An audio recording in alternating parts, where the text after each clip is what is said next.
Hello, welcome to Life Matters. I'm your host, Brendan O'Connell. Well, we look at not only do we look at the broad mosaic of the Right to Life movement, but we look at different aspects of it. And today we're going to take a look at the scientific research on contraception and the conundrum of contraception.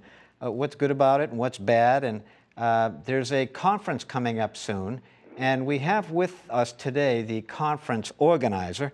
Her name is Vicki Thorn. Well, welcome, Vicki Thorn. Well, I thank you, Brendan. It's a pleasure to be with you. Vicki, what is it? Why did you, first of all, get involved with, or how did you come about to get involved with such a conference? What were the underpinnings of it, and then whom did you search out to be at this, presenters at this conference and that sort of a thing? Oh, that's a very long story. I've been interested in this question from a scientific standpoint of the impact of hormonal contraception for a long time. Really going back to friends I had whose lives were changed by it, going back to people I knew who were left infertile as a result of it, and the doctor said, "Oh, don't worry, we can kick your fertility back in," and it never happened. Friends who've lost daughters because of blood clots and other issues.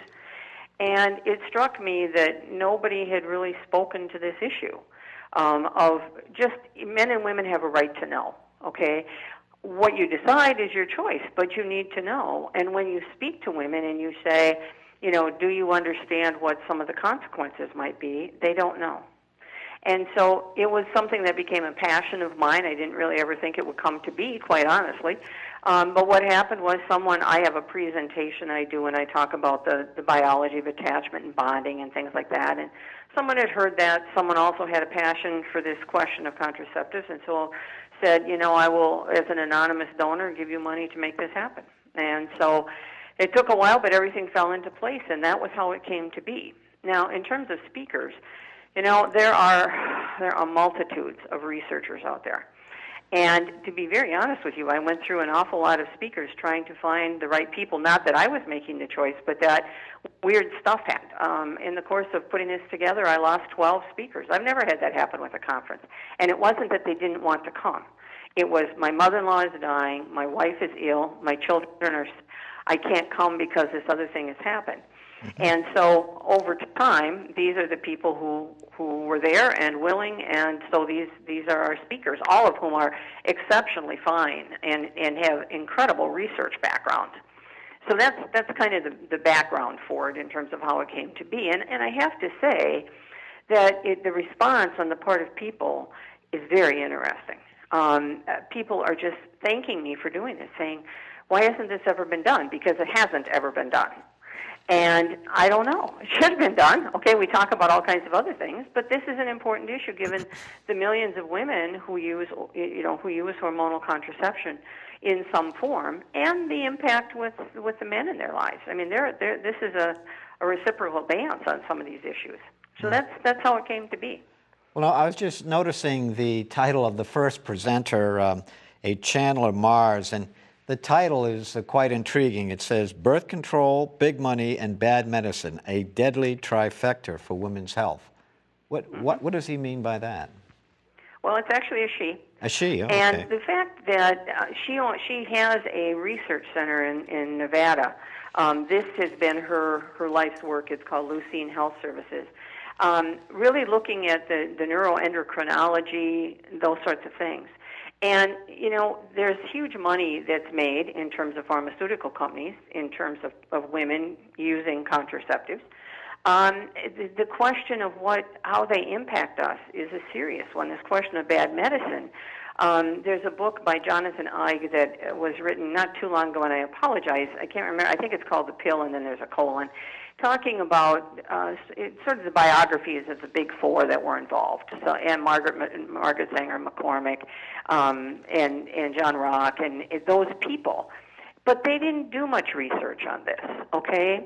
And when the pill was introduced in the 1960s, in England, there was a physician who is still alive. Her name is Ellen Grant, and Ellen was part of the research team, and what they began seeing was that many women died of blood clots, and she was involved in doing, doing the autopsies. Now, this was And if they took a contraceptive pill, is that correct? Well, hormonal contraceptives.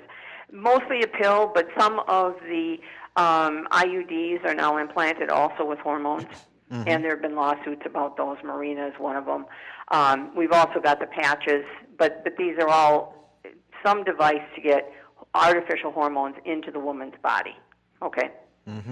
But this question of not really looking at what it did to women. In the 1970s, and I just came upon this because a woman has been in touch with me, and her daughter was one of the women who died from the Nuva Ring. And she brought something to mind, and I was in college and high school at the time that this went on, and I have to say it wasn't on my chart, okay? But in the early 1970s, maybe 1970 exactly, Gaylord Nelson held a hearing about the pill because Barbara Seaman had written a book about contraception as a doctor, all right? And what was interesting is that he wouldn't allow the women in the room to speak. They were shushed. They were told to be quiet. And it turned into a protest because these women wanted to speak about the experience they had using these hormonal contraceptives, and they were silenced. And out of that came a group called the Women's Health Network. Well, so these women that were silenced, they were going to talk about all the adverse impacts of hormonal contraceptives? Yes, they were going to talk about their lived experience of what it had done to them. And this was where? In front of Congress, or? Well, I don't know exactly. I've been trying to find more on these hearings, and I haven't found everything yet. But it was Senator Gaylord Nelson who was conducting the hearing. So whether it was in front of Congress or whether it was a subcommittee, my hunch is it may have been a subcommittee. But he was a United States Senator, is that correct? Okay, yeah. All right.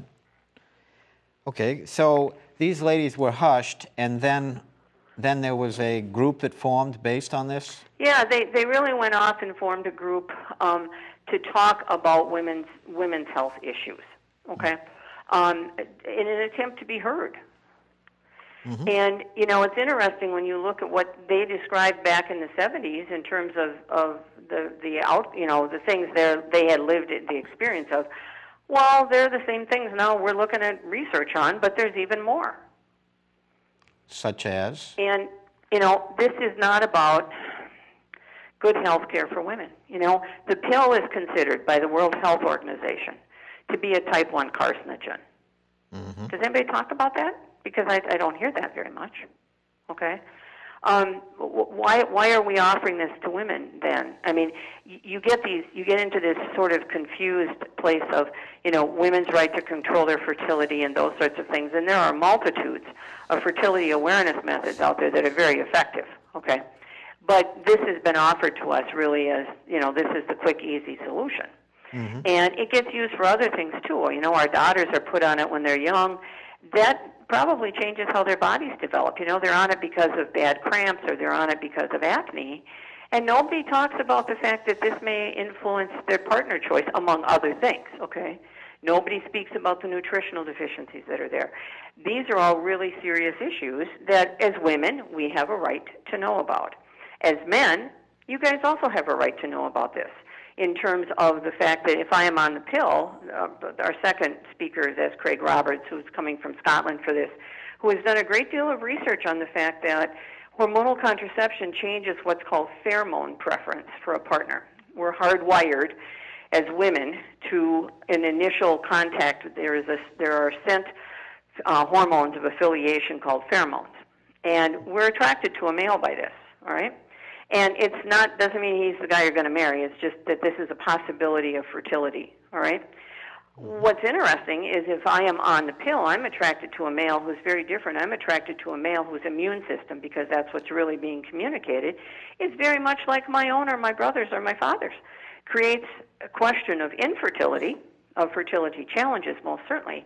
And if I go off the pill, I'm with this partner, I no longer find there's no sexual spark there. And nature is saying this wasn't the right partner. And it doesn't mean you don't love him. Okay, I mean it isn't that at all. It's just that there's this biology that's happening there that we're not aware of. And you're saying that partner choice is then I guess I'm blanking on the word, but it's made fuzzy by the pill. It's. Oh no, it's not made fuzzy by the pill at all. It's made incorrect by the pill. Incorrect. Okay. Yeah, it changes the partner we would normally be attracted to, which is someone whose immune system would be a complement to ours, not like ours, not parallel. There's a little overlap that has to do with our father's immune system. All right. And these pheromones are perceived by a nerve in the front of the brain that's all about relationships, okay? And if I'm on the pill, I'm attracted to this male who's very much like me in terms of immune system. Mm-hmm. So not the optimal. I'm looking. Not the optimal. Yeah, it's the opposite. Yeah. Yeah. And so Doug, yeah, if I'm not looking for a mate at that point because my body thinks it's pregnant. There's this chemistry happening there. My ovulation is suppressed. And so now I'm looking for somebody who would be a good caregiver, somebody who's like my family. Uh-huh. And this isn't conscious. This is biology. I see. And this Dr. Craig Roberts from Scotland, you said, he's going to speak to that at this conference? Yep. I see. Now, I see you have a Melissa Farmer, PhD. What is her topic going to be? Now, Melissa is talking about some of the physiological responses to things that are changed. Things like an increase in pelvic pain in women who use the pill. The neuroscience of libido, the fact that one of the things the pill does is basically shut down your libido, and it may permanently shut down your libido. That's a big deal, all right? Because, we're told the pill is supposed to set us free, right? I mean, in terms of sexuality, this should be a good thing. And in fact, what they found is that, again, it changes your libido, it shuts it down. That's again, people have a right to know that. Mm-hmm. Mm-hmm. And then what about Nicole Peterson? She's going to speak, she's from SUNY Binghamton. Yep. What is she going to speak on? Hormones in the brain, it says? Yeah, hormones in the brain. The fact that there's some fascinating research out there on the fact that if I'm on hormonal contraceptives, my brain grows differently. If you do a brain scan, it looks different than a normal woman's brain. And I come to see things as a male sees them. So there's something called emotional memory. If I show you a picture of an accident and a woman a picture of an accident, okay, and you're going to scan it, you as a male are going to take in the core of the accident. As a woman, we take in the externals as well. So we observe that there's a puppy on the right side and there's a hydrant on the left side. But women who are using hormonal contraceptives, emotional memory begins to operate as male memory, this male perception of things. And she's done a lot of research on this. I don't even have all of the research findings. But that question of what it does to change our brain is a very significant one. I see. Now, you had mentioned to me about some animals. I don't know if they were apes or lions, but you put them on contraception and they had different reactions. Could you speak to that a little bit? Oh, sure. And that's the speaker, Lionel Tiger. Lionel Tiger is an anthropologist who has spent his career really looking at men and men's societies and how men interact with each other biologically and sociologically. And Lionel felt that when hormonal contraceptives were introduced, men were impacted by this. And so he conducted an experiment. It's been repeated. It was with a colony of monkeys. He took them, they were put on an island, and there was one male. Austin was the male. And Austin was absolutely faithful to 3 of the females. They put those females on hormonal contraceptives, and he lost interest. He took up with 3 others. Well, when they put the entire community of females on hormonal contraceptives, Austin fared very poorly. He lost interest in all the females. His sperm count dropped like a rock, and he began to masturbate excessively. When they took the females off, he was interested again. His sperm count came back, and the masturbation ceased, and he went back to his first 3 females to whom he was very faithful. But there is in biology the fact that when I am ovulating, the males around me perceive that, again, through these pheromones, and males have a biological response of being more sexually interested and aggressive, all right? Testosterone rises. There's a very limited time within a cycle, really, when pregnancy can occur, all right? The ovum only lives about 24 hours. Sperm can stay in the body a few days. But this communication that's there, well, when women are on the pill, we have flatlined our ovulation. It's not there. And so there isn't this communication going on with the males, okay? And that's an important piece. He's got more things. He's working on a brand new book that he's going to bring to the conference. And his talk is called, Take the Pill and Don't Call Me in the Morning. Because there are just, again, a number of things that shift in terms of this interaction. And, again, important for us to recognize. It's very interesting. I did a talk on this at a Christian community. And there were a number of college students there. And afterwards, two of the young men came up to me and said, Mrs. Thorn, we have made a decision. And I said, what is it, gentlemen? And they said, well, we're both very serious about getting married and having a committed marital relationship, lifetime. And they said, so we have now decided that if a woman is interested in us, the very first question we are going to ask her is, are you on the pill? And I thought, oh, that's going to go over really well. But from their perspective of the seriousness of their desire to have this kind of long-term committed relationship, it's a good question. Mm-hmm. Now, you also have a speaker here that's going to be talking about the pill problem and nutritional issues. What is the birth control pill deleterious towards good nutrition? Yeah, well, because of what happens in the body in terms of needing more of certain types of vitamins or minerals during, when you're using it, we have to recognize that the pill impacts the pituitary gland. The pituitary gland is the master gland in the human being. All right, all hormones and all other things have to do with the pituitary gland, and so there's fallout from that. And again, we have to understand what would these issues be. That particular speaker, Ross Pelton, had written a book called The Pill Problem. In terms of understanding what gets tipped in our body. We know that many women are depressed on the pill, okay, maybe as many as 50% according to one study. Well, might that be related to nutritional issues? Might that be that I'm deficient in some things? It's entirely possible. There's still a lot we don't know. I mean, in many respects, even though we've been researching this for years and years and years and years, there's still much, much, much to be done. And there's new stuff that keeps getting found, as they go along. And so, again, just the ability to be able to say we need to be informed consumers. It's important that we know that. Mm-hmm. Now, how about you have this another PhD? It looks like there's all PhD types that are going to be presenting, or many. Yep. And this is Frederick vom Saal, Getting Pregnant While on Oral Contraceptives, the Likelihood of Adverse Effects on Fetuses. Yeah. He's also going to be combining this with the awareness of the issues, the ecological issues of the estrogen in the pill and the water, all right? This is something that we all get exposed to, and the waste management people tell you this is very difficult to get rid of, if not impossible. And so the water that we consume, we're getting extra estrogen in it, all right? This is an area that's called epigenetics, and it is what happens in one generation gets passed on to other generations.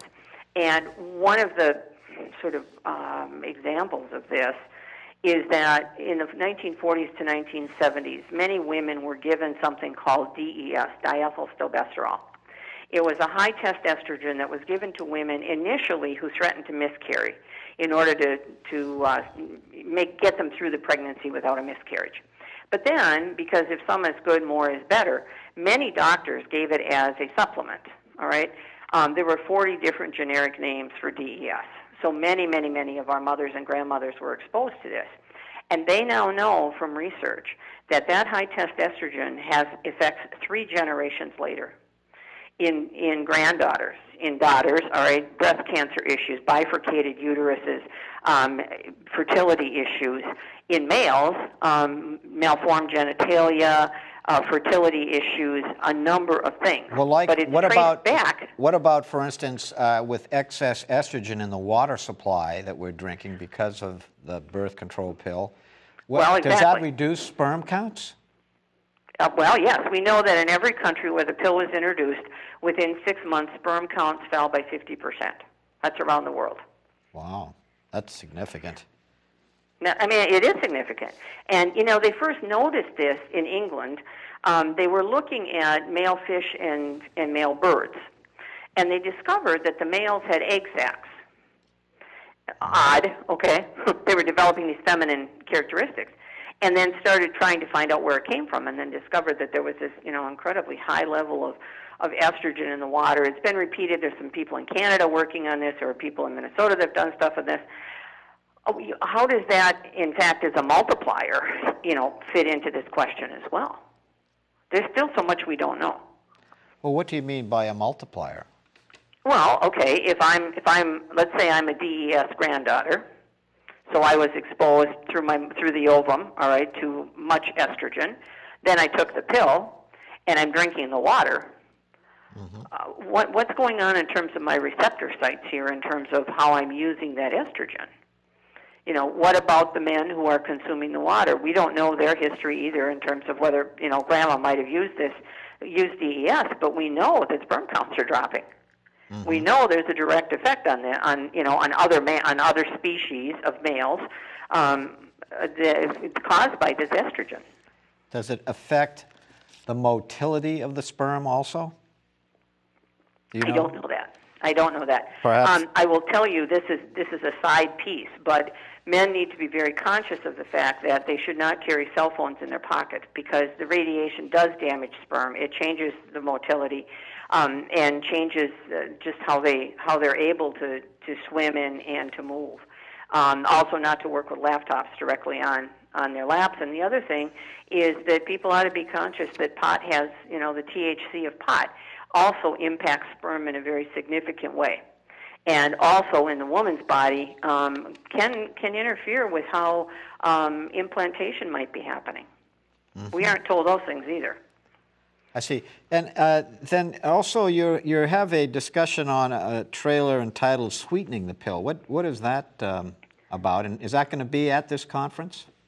Yeah, well, it's just going to be a trailer for it. Mm-hmm. Sweetening the Pill was written, maybe a year and a half, 2 years ago, and it really took off. It's a woman's explanation, tale of what the pill did to her, okay? And people started reading this and identified with it. And Ricky Lake and Abby Epstein, who is the producer, have taken this up as a documentary and are working on the documentary to tell the experiences and some of the risk factors that are there. So we'll show that in the evening, and then it's also just open discussion. The discussion itself might not be about the trailer. Mm-hmm. It might be about the whole day. Mm-hmm. But it's sort of gathered all together and make sense out of the experience. I see. Now, this conference you're going to have at my alma mater, I see. I am. And that's Georgetown University, and I guess the Edward D. Pellegrino, who worked on the ethics group that George W. Bush put together, that I think Father Paholchek was on. Mm-hmm. Can you tell us about that at all, the clinical bioethics at Georgetown? Well, there are our group in terms of we're doing this in conjunction with them. It is a topic that makes perfect sense for a biomedical ethics center, okay, mm-hmm. to raise the issues and to trigger discussion. So that's why we went there. It was a perfect opportunity. I see. Well, very good. Well, and now, if people want to go to the conference, how do they do that? Do you have a website at all, or? Yes, there is a website. The website is www.contraceptiveconundrum.com. Excuse me, .com, because there's also an email like that. And the information is there in terms of location, registration, hotels if someone was flying in.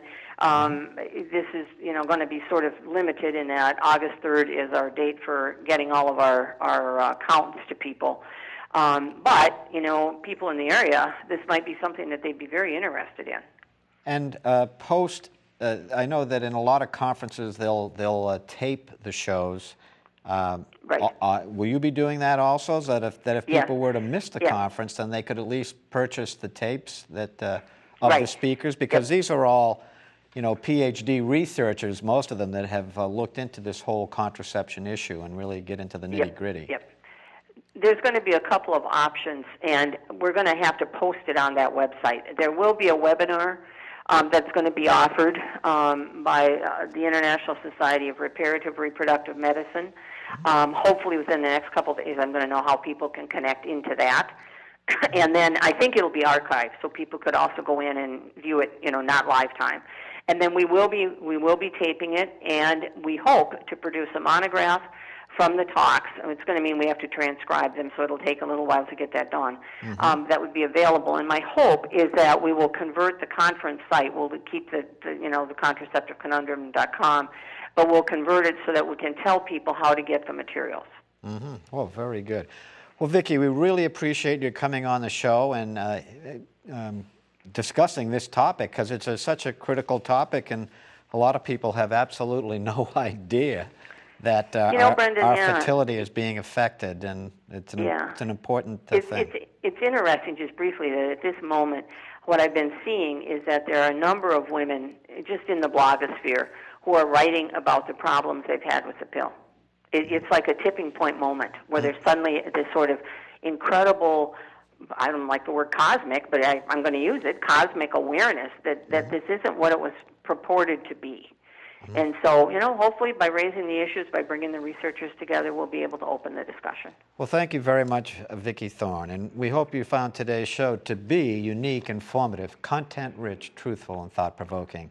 Thanks for watching. I'm Brendan O'Connell, your friend for life.